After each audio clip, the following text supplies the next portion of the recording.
మరొకసారి ప్రభువైన యేసుక్రీస్తు నామములో తెలియజేస్తున్నాం. Praise Lord. దేవునికి స్తోత్రం. మనం 3 లేఖన భాగాలను చదువుకున్నాం. ముఖ్యంగా 1 కొరింథీ 11:28 ప్రకారం చెప్పండి. మనం ఏం చేయాలంటే సరి చేసుకోవాలి. మనం సరి చేసుకునే వాళ్ళంగా ఉండాలి. మనం బుద్ధి చెప్పుకునే వాళ్ళంగా ఉండాలి. మనలో ఆచారంగా చేయవేయొద్దు. తర్వాత రెండవదిగా యెహోవా మనల్ని కాపాడి, ఆ భాగం చదవండి మళ్ళీ ఒకసారి. 1 సమూయేలు 30:23 చదువు. దావీదు వారితో ఇట్లనెను, నా సహోదరులారా, యెహోవా మనలను కాపాడి మన మీదకి వచ్చిన ఈ దండును మనకు అప్పగించి మనకు దయచేసిన దాని విషయంలో, కాపాడి దండుని మనకు అప్పగించి మనకు దయచేసిన దాని విషయంలో మీరు ఎలాగూ చేయకూడదు. అంటే ఇక్కడ కొంతమంది ఏం చేశారంటే దోచుకున్నారు, దొంగతనం చేశారు. పై వచ్చినా చూస్తే వాళ్ళ మీద విజయం పొందడం మాత్రం కాకుండా అక్కడ అన్ని పట్టుకుని వచ్చారు. అంటే ఇక్కడ దావీదు గారు వాళ్ళని హెచ్చరిస్తున్నారు, ఈ దండను మనకు అప్పగించాడు, మనకు దయచేసిన దాని విషయంలో మీరు ఎలాగూ చేయకూడదు. ఈ రోజు కూడా దేవుడు 5 నిన్ను కాపాడి మనకు దయచేశాడు. కొన్ని విషయాలు. ఆ దయచేసిన విషయాల్లో ఎలాగూ చేయకూడదు. ముఖ్యంగా ఏం దయచేశాడంటే ముఖ్యంగా ఆయన శరీరాన్ని చెప్పండి, ఆయన రక్తాన్ని దయచేశాడు. దాంట్లో పాలు పొందకుండా ఉండకూడదు. అదే మనం ఆత్మీయంగా ఇప్పుడు అర్థం చేసుకోవాలి. ఆ రోజు అర్థం వేరే, మనం ఏమర్థం చేసుకోవాలంటే దాని విషయంలో మీరు ఇలాగ చేయకూడదు. దాని విషయంలో, ఆ బల్ల విషయంలో, ఆ రొట్టె విషయంలో, ఆ ద్రాక్ష రసం విషయంలో మీరు దానికి దూరంగా ఉండకూడదు. మీరు దాన్ని సరి చేసుకోకుండా దాంట్లో చేయవేయకూడదు. మీరు మందిరంలో పాల్గొవాలి ఖచ్చితంగా. మీరు మందిరంలో ఉండకూడదు. మందిరంలో ఉండకుండా ఉండకూడదు. మందిరాన్ని దేవుడు దయచేస్తే మీరు మందిరానికి దూరంగా ఉండకూడదు. దేవుడు దయచేసిన దాని విషయంలో ఎలాగూ చేయకూడదు అంటే మందిరానికి దూరంగా ఉండకూడదు, బల్లాకి దూరంగా ఉండకూడదు, ఆరాధనకు దూరంగా ఉండకూడదు. ఆయన స్తుతించడానికి ఈ విధంగా చేయకుండా ఉండాలి మనం. అది మన అంశం. మరి దేవుడు మనల్ని కాపాడిన తర్వాత మందిరంలో చేరి ఆయన బలలో ఏకంగా పాలుపంపులు కలిగి ఉండి ఆయన మందిరంలో స్తుతించుకుంటూ ఏం చేయాలంటే మన ప్రవర్తనని జాగ్రత్తగా ఉంచుకోవాలి. బలవంతమైన విషయం ఏంటంటే సామెతలు 3:16 చదవండి మళ్ళీ ఒకసారి. సామెతలు 3:16 నీ ప్రవర్తన అంతటి యందు ఆయన అధికారమునకు ఒప్పుకొనుము. నీ ప్రవర్తన అంతటి యందు 3 ఆలోచన చూస్తే నీ ప్రవర్తన అంతటి యందు ఆయన అధికారానికి ఒప్పుకొనుము. అప్పుడు ఆయన నీ త్రోవలను స్నానము చేయి. అప్పుడు ఆయన నీ త్రోవలను, మన త్రోవలంటే మన మార్గాలంటే మన పిల్లల విషయంలో, కుటుంబ విషయంలో, ఆర్థిక విషయంలో, పొలాల విషయంలో, పంటల విషయంలో, పశువుల విషయాల్లో, మన ఆరోగ్య విషయాల్లో మన త్రోవలన్నీ సరళంగా ఉండాలి అంటే చెప్పండి ఏం చేయాలంట?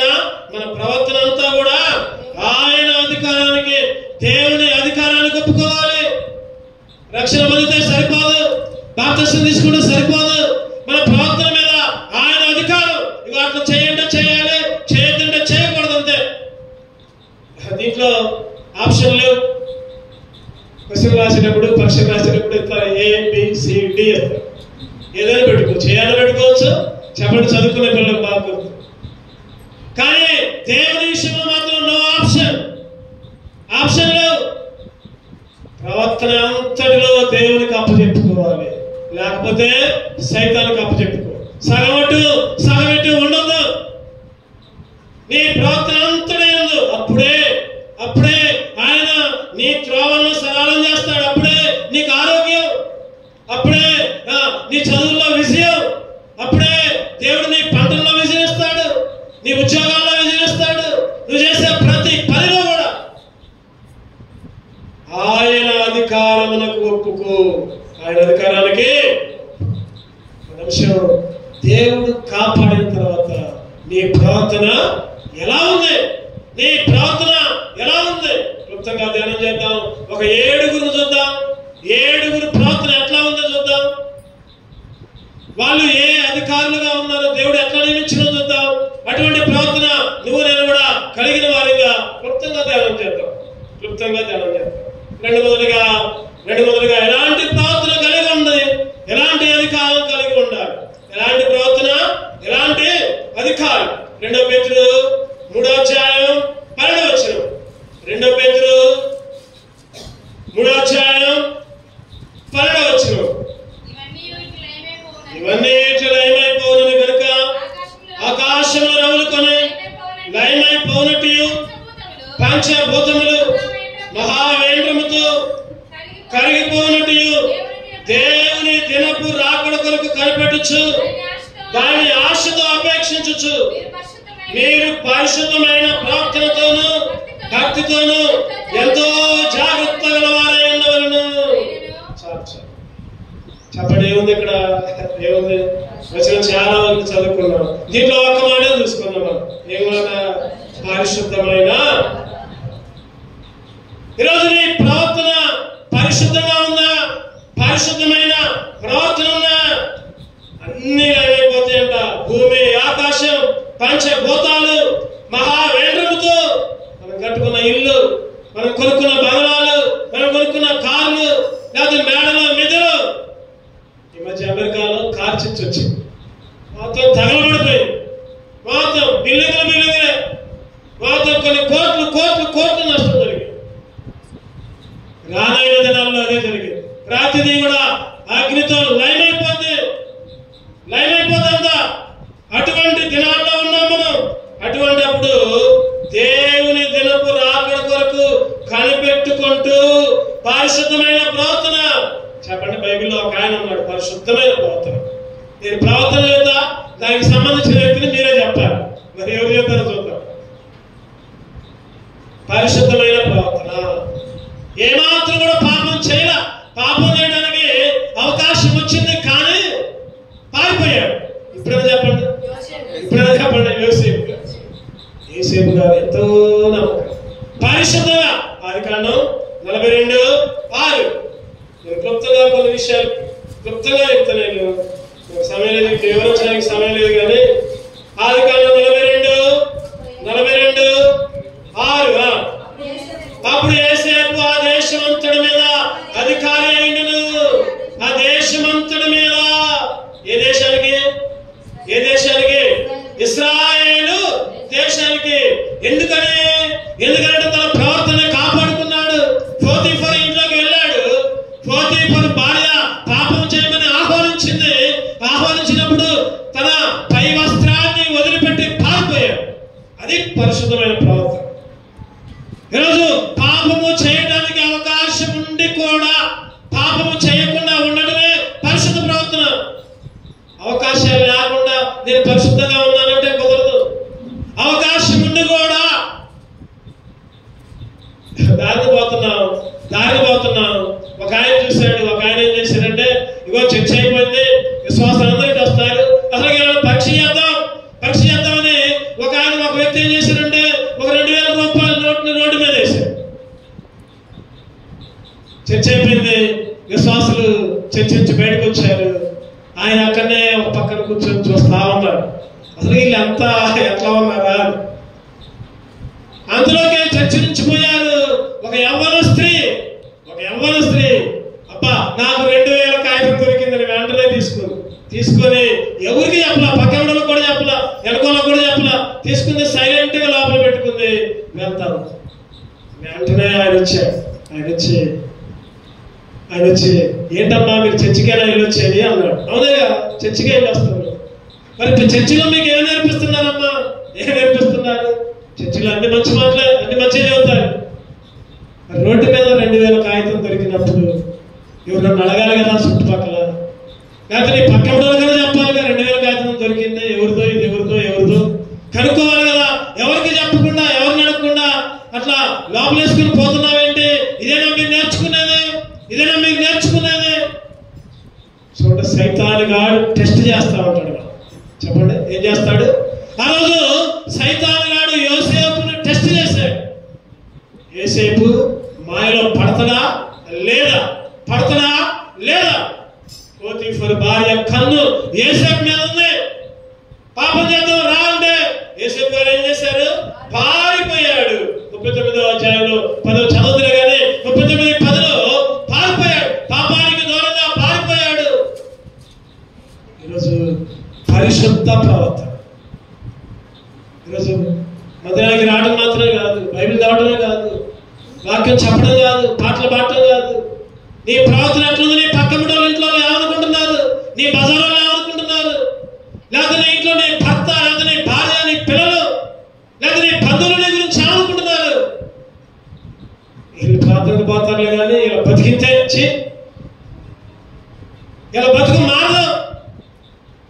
వీళ్ళు పగులైతే బాగుంటారు, రాత్రులు మాత్రం భయంకరంగా ఉంటారు అని వస్తున్నారా? ఈరోజు నిన్ను గురించి కానీ, నన్ను గురించి కానీ, మన గురించి ఎప్పటికప్పుడు మనం సరి చేసుకోవాలి. పరిశుద్ధ ప్రవర్తన. ఏ ప్రవర్తన అంటే చెప్పండి, ఏ ప్రవర్తన? ఎవరిలాగా ఉండాలి మనం? యోసేపు గారైతే దేశానికి, ఏ దేశానికి అధికారి? ఐగుప్తు దేశానికి. చూడండి, వేరే వాళ్ళ నుంచి వచ్చి కొనుక్కోబడ్డాడు, జైల్లో ఉన్నాడు. ఎన్నో నీచమైన పరిస్థితులు అయినా కానీ దేవుని కొరకు ఎదురు చూశాడు, దేవుని కార్యాల కొరకు ఎదురు చూశాడు. దేవుడు ప్రధానమంత్రిగా ఎన్నుకున్నాడు, అధికారిగా వచ్చాడు. ఐగుప్తు దేశానికి అధికారిగా. నువ్వు కూడా పరిశుద్ధ ప్రవర్తన కలిగి ఉండు. నువ్వు కూడా అధికారిగా ఉంటావు, నువ్వు కూడా ఉన్నతంగా ఉంటావు, నువ్వు కూడా తలగా ఉంటావు. రెండవ చదువుతారండి, రెండవ వ్యక్తిని చదువుతారండి. రెండవ ప్రవర్తన ఏంటి? 3 యోహాను 1:3. 3 యోహాను రాసిన 3వ పత్రిక 1 అధ్యాయం ఉంటుంది, 3వ వచనం. నీవు సత్యమును అనుసరించి నడుచుకొనుచున్నావు కనుక సహోదరులు వచ్చి నీ సత్య ప్రవర్తన గురించి సాక్ష్యము చెప్పగా విని బహుగా సంతోషించు. ఏ ప్రవర్తన అంట? రెండవ ఏ ప్రవర్తన? సత్య ప్రవర్తన. రెండవ ఏ ప్రవర్తన అంటే సత్య ప్రవర్తన. చెప్పండి, బైబిల్ ఎవరు కలిగి ఉన్నారు ఈ ప్రవర్తన? సత్య ప్రవర్తన. అసత్యం అంటే ఇష్టం ఉండదు ఆయనకి, అన్యాయం అంటే ఇష్టం ఉండదు. తగాదా ఆడుకుంటే, ఎవరైనా కొట్టుకుంటే ఓర్చుకోలేడు, అన్యాయాన్ని సహించలేడు, అవసరమైతే చంపుతాడు కూడా. చెప్పండి, ఇప్పుడు చెప్పండి ఎవరు? మోషే. సత్య ప్రవర్తన.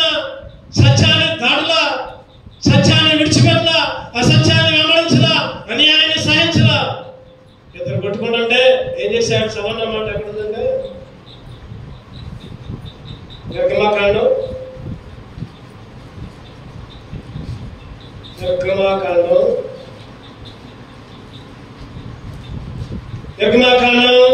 2వ అధ్యాయం 14వ వచనం. అప్పుడు అతను అన్యాయం చేసిన వాడిని చూచి నీ వేలని పొరుగు వాడిని కొట్టుచున్నావు అడుగ, అతడు మా మీద నిన్ను అధికారిగాను తీర్పరిగాను నియమించిన వాడు ఎవడు? చూడండి, ఆ ఐగుప్తీని చంపినట్లు నన్ను కూడా చంపుదామని అనుకున్నావా? ఐగుప్తీని చంపిండు అన్యాయం చేస్తుంటే, అసత్యాన్ని వెంబడిస్తుంటే. ఈ సత్యవంతుడు, సత్యమైన ప్రవర్తన కలిగిన వాడు ఇక్కడ కూడా సత్యాన్ని వెంబడిస్తుంటే నా మీద నిన్ను ఎవరయ్యా అధికారిగా పెట్టింది? ఎవరు పెట్టారు అధికారిగా? దేవుడే పంపించాడు. అయ్యా నేను పోనయ్యా, నేను నెత్తునయ్యా, నాకు మాట్లాడడం చాలు కదయ్యా, పో. నీ అన్న కూడా నీ మాట వినాల్సిందే. ఇశ్రాయేలుకి నువ్వు అధికారివి, ఇశ్రాయేలు జనాంగాన్ని నడిపించేవాడివి. మోషేని దేవుడు ఐగుప్తీయుల మీద, ఇశ్రాయేలు మీద కూడా, ఒక రకంగా చెప్పాలంటే ఫరో మీద కూడా అధికారిగా. ఫరో కూడా ఒకనొక సందర్భంలో మోషే చెప్పినట్టే చేశాడు. ఏ ప్రవర్తన అంటే ఇది? సత్యమైన ప్రవర్తన. సత్యమైన. ఈరోజు నువ్వు నేను కూడా మన ప్రవర్తనలో ఎప్పుడు కూడా అసత్యంలోకి ఉండొద్దు. సత్యముగా జీవించు. బ్రతికితే నిజంగా జీవించు, నిజమైన క్రైస్తవుడిగా జీవించు. కాసేపు లోకం, కాసేపు దేవుడు, కాసేపు మందిరం, కాసేపు ఈ లోకం వద్దు. కాసేపు కులం, కాసేపు బంధువులు, కాసేపు దేవుని విషయంలో, కాసేపు వాక్యం. ఇట్లా ఈరోజు చాలా మంది వేషధారణ జీవితం. సందర్భం వస్తేనేమో లోకం వైపు చూస్తూ ఉంటారు, మిగిలినప్పుడేమో దేవుని వైపు చూస్తూ ఉంటారు. ఏది నీ సత్యం? అక్కడ నువ్వు వెంబడించిన సత్యం అదేనా? నీకు దేవుడు నేర్పిన సత్యం అదేనా? దేవుడు సత్యవంతుడు. ఆయన అంటున్నాడు కదా, నేను సత్యవంతుడిని, నేనే మార్గాన్ని, చెప్పండి, నేనే సత్యాన్ని, నేనే జీవాన్ని. నన్ను వెంబడించిన వాళ్ళకే పరలోకం. సత్య ప్రవర్తన కలిగి ఉంటారు. మూడోది చూద్దానండి. మూడోది 1 పేతురు 4:19. 1 పేతురు 4:19. కాబట్టి దేవుని చిత్త ప్రకారం బాధపడువారు సత్ప్రవర్తన. ఏ ప్రవర్తన? సత్ప్రవర్తన అంటే మంచి ప్రవర్తన. సత్ప్రవర్తన అంటే మంచి ప్రవర్తన. మంచి ప్రవర్తన కలిగి ఉన్నాడు ఒక ఆయన బైబిల్. మంచి ప్రవర్తన. ఆయన గేటు దగ్గరే కాపలా ఉండేది, కానీ ఎవరికి కూడా నమస్కారం చేయాల, ఎవరికి వంగల, చంపుతానన్నా చావు కూడా సిద్ధపడ్డాడు. ఎవరైనా నేను క్లూలేస్తున్నా, వెంటనే చెప్పాలి. మొత్తకాయ సత్ప్రవర్తన, మంచి ప్రవర్తన. ఎవరికి తలొక్కల, రాజుకే గాని, రాజు కింద ఉన్న సైనికుడికే గాని, హామానికి గాని నమస్కారం చేయాల.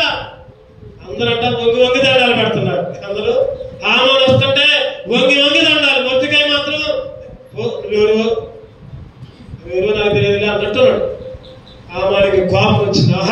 అందరూ నాకు నమస్కారం చేస్తున్నారు, ఈ మొత్తకాయ నాకు నమస్కారం చేయాలి, అట్లయినా చంపాలి, ఉరేయాలని రాజుకి ఏదో చెప్పి ఉరికమ్మాన్ని సిద్ధం చేసుకున్నాడు. చివరికి తాను తీసుకున్న గొంతులోనే తానే పడ్డాడు. ఆ ఉరికొయ్య మీదనే తానే ఉరేయబడ్డాడు. ఈరోజు మంచి ప్రార్థన అధికారిగా ఎస్తేరు 8:2 చదవండి. ఎస్తేరు 8:2. ఎస్తేరు 8:2. రాజైన 8:2. రాజు హామాను చేతులను తీసుకున్న తన ఉంగరమును మొర్దెకైకి ఇచ్చెను. ఎస్తేరు మొర్దెకైని హామాను ఇంటి మీద అధికారిగా ఉంచెను. ఎవరింటి మీద? ఎవరైతే చంపుతానన్నాడో వాడింటి మీదనే అధికారి. ఎంత గొప్పది ఈరోజు! ఎవరైతే నిన్ను దూషిస్తారో, ఎవరైతే నీకు కీడు చేస్తారో వాళ్ళ మీదనే నిన్ను దేవుడు అధికారిగా అప్పచెప్తాడు. ఎప్పుడు? సత్ప్రవర్తన కలిగి ఉండు. అదే ఎస్తేరు 10:3 13. యూదుడైన మొర్దెకై రాజైన అహష్వేరోషునకు ప్రధానమంత్రిగా ఉండి తన వారందరితో సమాధానంగా మాట్లాడచ్చు, తన తల్లి యొక్క క్షేమం విచారించేవాడు. యూదుల్లో గొప్పవాడునే, దేశస్తులో చాలా మందికి ఇష్టడుగా అహష్వేరోషుల కన్నా ప్రధానమంత్రిగా ఉన్నాడంట. చూడండి ఎంత గొప్ప అధికారిగా వచ్చాడు, చూడు. హామాను ఇంటి మీద ఉంది అధికారం, రాజుకి కూడా అధికారం, అందరికీ కూడా ఇష్టమైన వాడుగా యూదులందరూ కూడా. ఎటువంటి స్థితి నుంచి ఎటువంటి స్థితి? దేవునికి నమ్మకంగా ఉండు, సత్ప్రవర్తన కలిగి ఉండు. చెప్పండి, ఒకటో ప్రవర్తన ఏం ప్రవర్తన?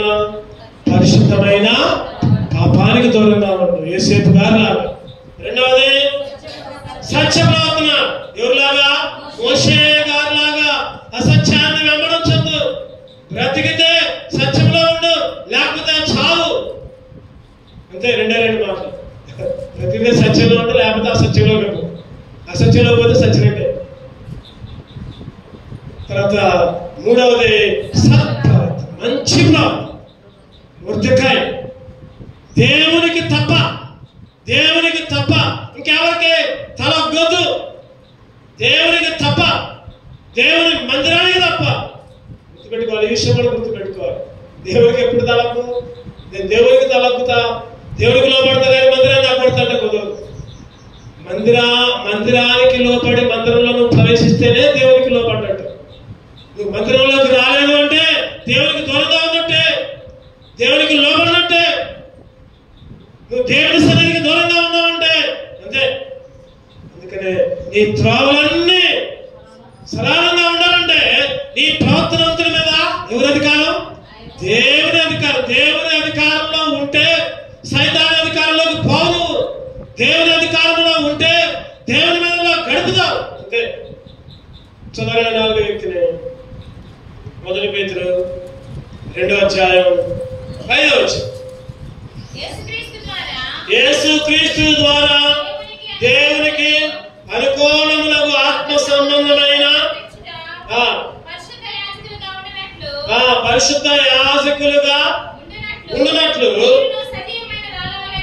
మీ 2వ అధ్యాయం 1 పేతురు 2:15 క్షమించండి 2:15 ఏలైనగా మీరిట్లు యుక్త ప్రార్థన గలవారై, యుక్త ప్రార్థన కింద రాసిన చూడండి 2 అనే దగ్గర మేలు చేయువారై.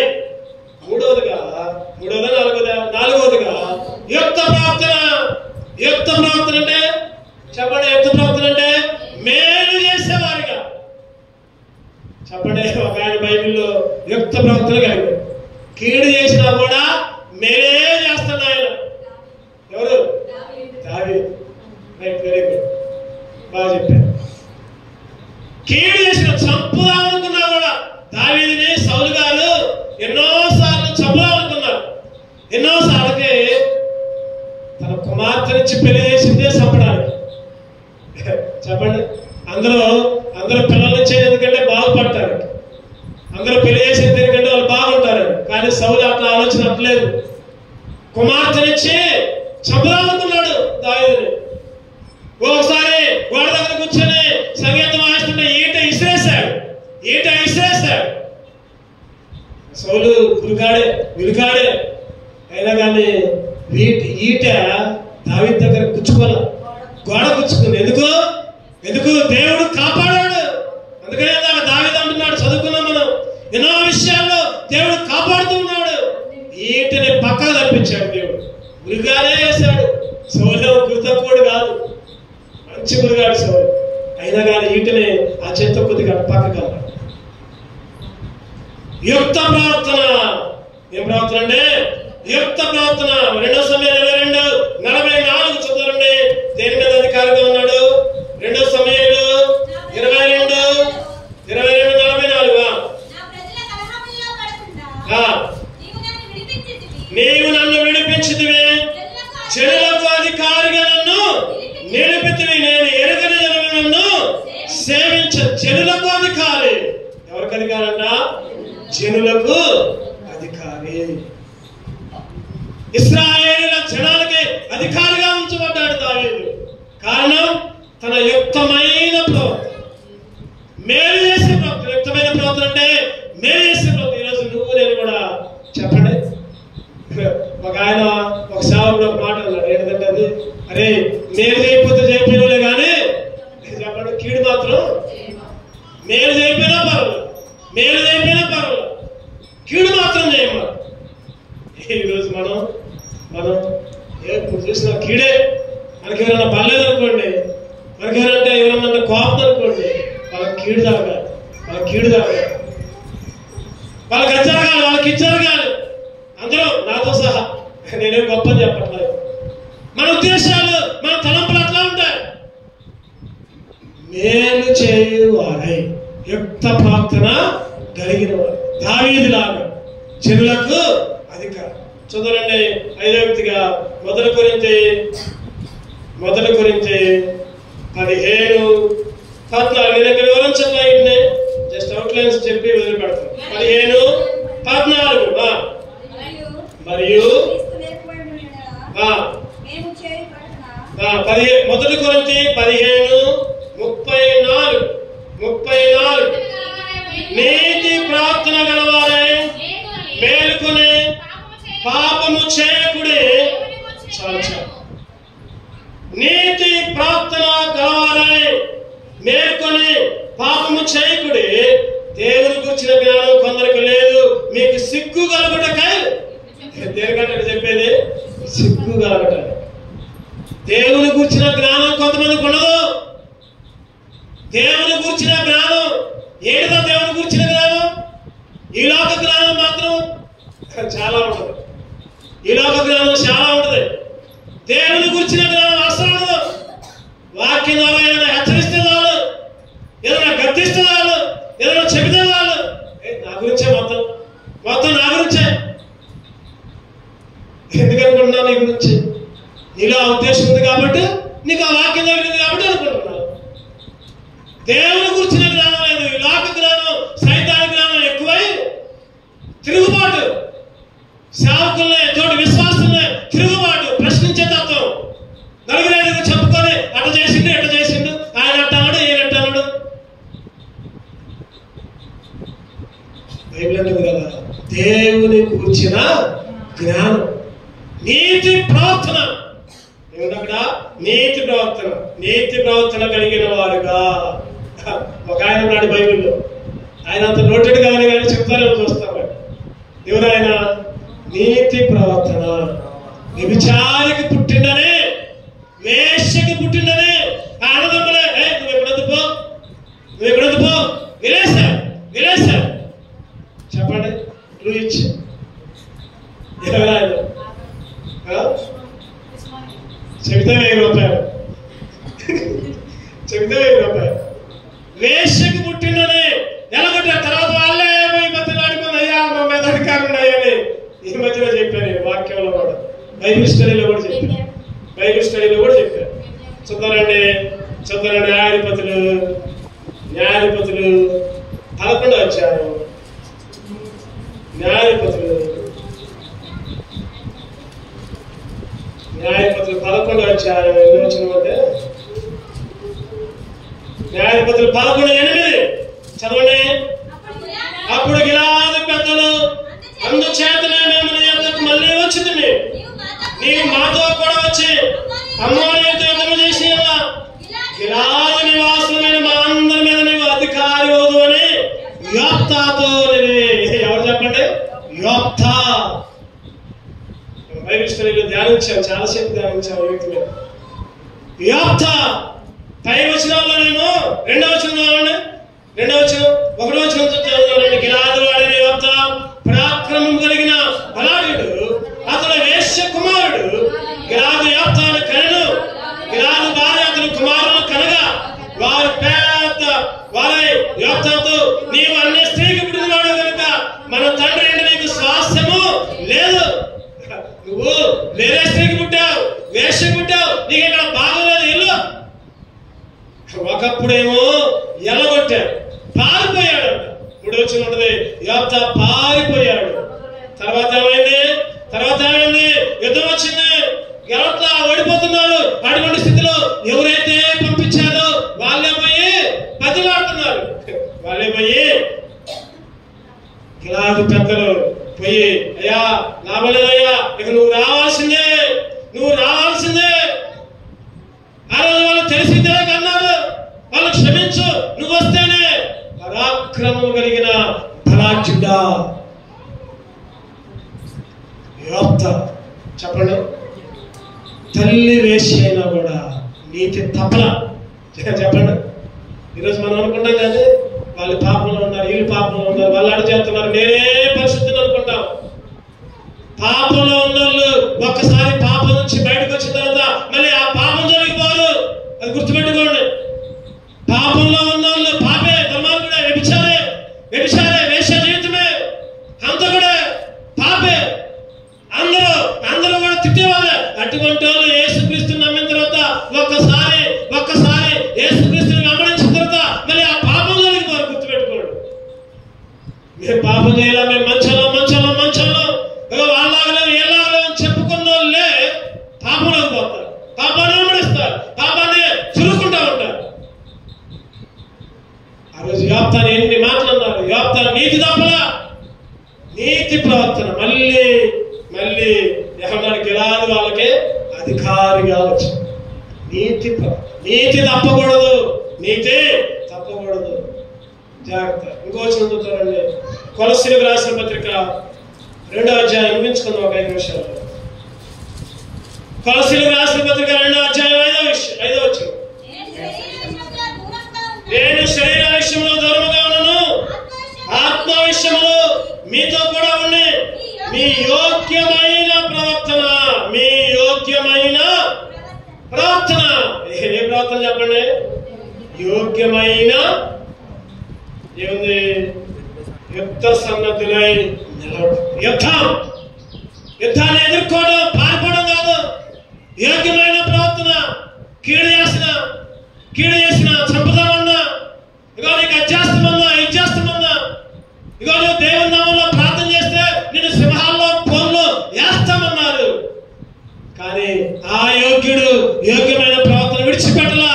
ఎవరైనా చెప్పకపోతే అంత ఇచ్చిన తర్వాత కూడా ఎవరైనా దానియేలు ఏ ప్రవర్తన? యోగ్యమైన. అందరూ కూడా ఎక్కడ తప్పు దొరికిద్దా, ఎక్కడ తప్పు దొరికిద్దా, ఎక్కడ తప్పు దొరికిద్దా, ఎక్కడ తప్పులు కనపట్ల, ఎక్కడ పాపం కనపట్ల. అధికారిగా పెట్టాడు. 3 ప్రధానమంత్రుల్లో ప్రథముడిగా దానియేలు గారిని ఉంచాడు. అటువంటి స్థితిలో ఏం జరిగిందంటే ప్రార్థన చేయడమే పాపం అయిపోయింది. అప్పుడు అట చేస్తాను, ఎడ చేస్తాను. రాజుగారు అన్నారు, చాటింపు వేశారు. ఇంకా ఎవరైతే నాకు మొక్కకుండా దేవునికి ప్రార్థన చేస్తారు సింహాల బోన్లో వేస్తామన్నారు.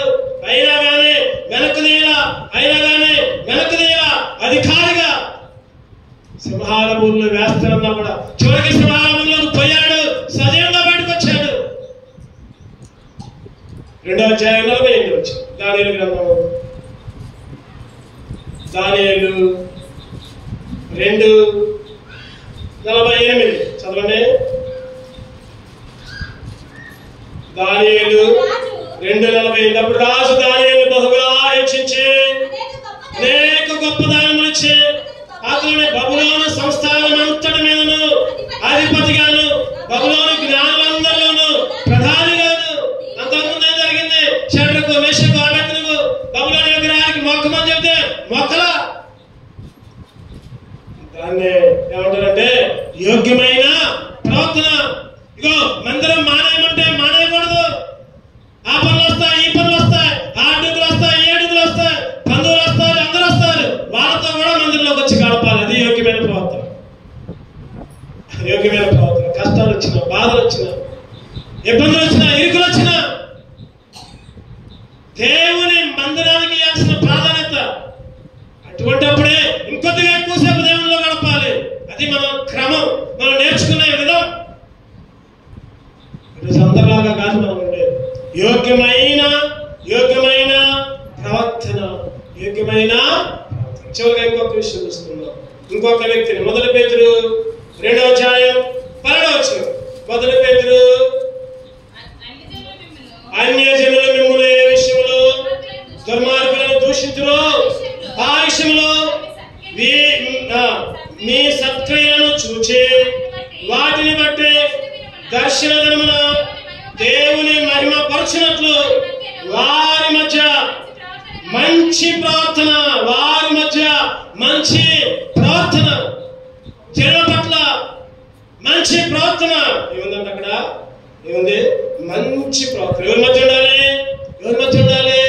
జనముల మధ్య, అన్యజనుల మధ్య, తోటి విశ్వాసుల మధ్య, మన బజార్లో, మన గ్రామంలో మంచి ప్రార్థన.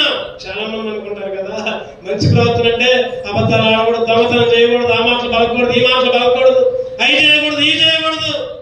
అబ్బా ఎట్టుంటే బుద్ధిమంతులే వాళ్ళు ఆ రోజుల్లో. కానీ దేవుని దృష్టిలో మంచి ప్రవర్తన అంటే ఏంటో తెలుసా? దేవుని మందిరానికి విలువేయటం, దేవుని మందిరాన్ని కనపరచడం, దేవుని మందిరాన్ని బాగు చేయడం, దేవుని మందిరాన్ని చూచి దుఃఖపడటం, దేవుని మందిరాన్ని చూచి ఏడవటం చేశాడు ఒక ఆయన. ఎవరైనా చెప్పాలి. ఇప్పుడు దేవుని మందిరం విషయంలో కన్నీళ్లు కార్చాడు, ఏడ్చాడు.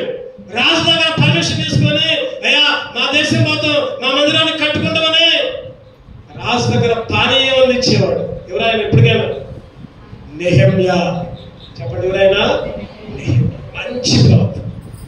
ఈరోజు నా మంచి ప్రవర్తన ఏంటో తెలుసా? ప్రవర్తన ఏంటి తెలుసా?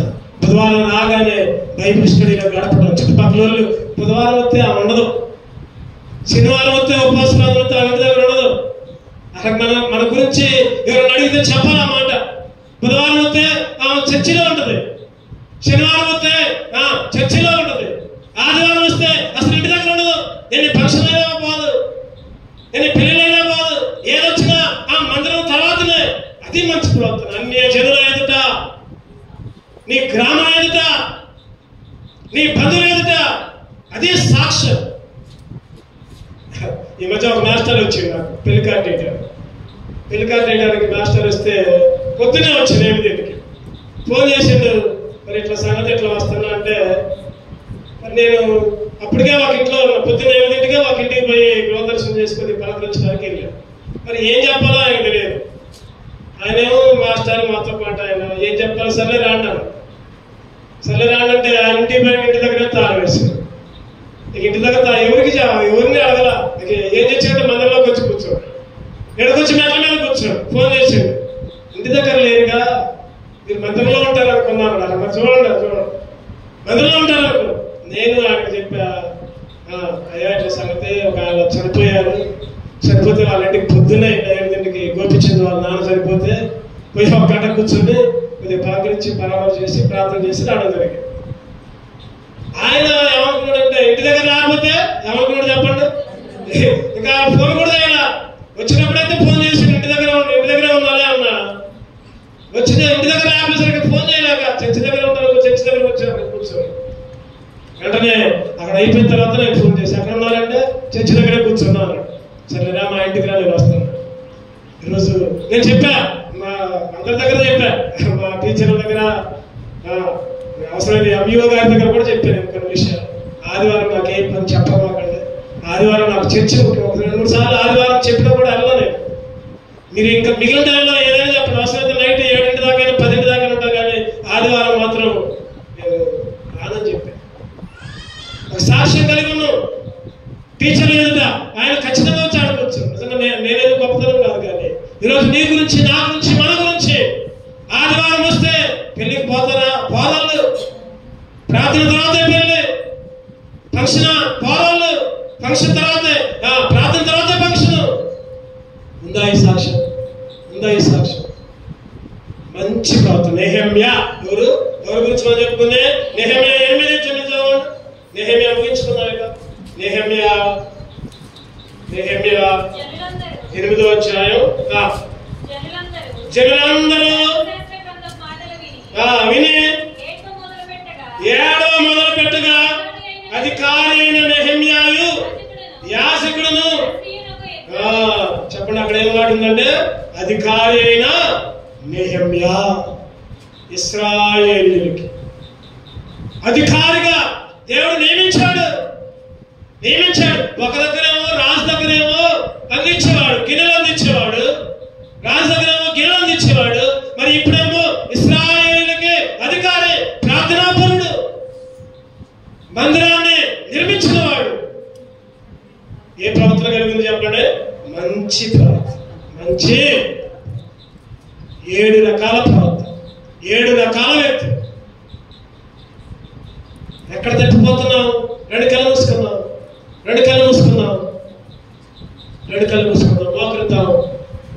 మోకరిద్దాం. దేవుడు మనల్ని కాపాడాడు. గోజు నుంచి, సమాధి నుంచి, అరణ్యంలో నుంచి, శత్రువుల చేతుల నుంచి, ఐగుప్తు నుంచి, జలప్రాయం, 2వ మరణం, అగ్నిమరణం, నరకం నుంచి కాపాడిన తరువాత నువ్వు ఎట్లా జీవిస్తున్నావు? నన్ను కాపాడాలని సంకలు కొట్టుకోవడం కాదు. నన్ను కాపాడాలే, అబ్బా నాకన్నీ మేలు చేస్తున్నానులే అని ఎగరటం కాదు, సంతోషపడటం కాదు. కాపాడిన తర్వాత నీ ప్రవర్తన ఎట్లా ఉంది? పరిశుద్ధ ప్రవర్తన ఉందా? యోసేపు గారిలాగా, మోషే గారిలాగా సత్య ప్రవర్తన ఉందా? మొర్దెకై గారిలాగా సత్ప్రవర్తన ఉందా? దావీదు గారిలాగా యుక్త ప్రవర్తన ఉందా? యోప్తా గారిలాగా నీతి ప్రవర్తన ఉందా? యోప్తా గారిలాగా నీతి ప్రవర్తన ఉందా? దానియేలు గారిలాగా యోగ్యమైన ప్రవర్తన ఉందా? నెహెమ్యా గారిలాగా మంచి ప్రవర్తన. నీ ప్రవర్తన అంటే నీ నడక చూపు మాటలే కాదు, దేవుని మందిర విషయంలో నీ ప్రవర్తన ఎట్లా? దేవునికి ఇచ్చే విషయంలో, నీ సమయాన్ని ఇచ్చే విషయంలో, నీ బలిని ఇచ్చే విషయంలో, నీ బలాన్ని ఇచ్చే విషయంలో, నీ అర్పణలు అర్పించే విషయంలో ఎట్లా ఉంది నీ ప్రవర్తన? దేవుడి దగ్గర దొంగతనం చేస్తున్నావా సమయాన్ని? దేవుడి దగ్గర దొంగతనం చేస్తున్నావా నీ బలాన్ని? నీతి ప్రవర్తన కలిగి, సత్య ప్రవర్తన కలిగి, యుక్త ప్రవర్తన, యోగ్యమైన ప్రవర్తన. దేవా నన్ను సరి చేయి నాయన, దేవా నన్ను సరి చేయి. సరి చేసుకుందాం, బలలో చేయవేద్దాం. సరి చేసుకుందాం.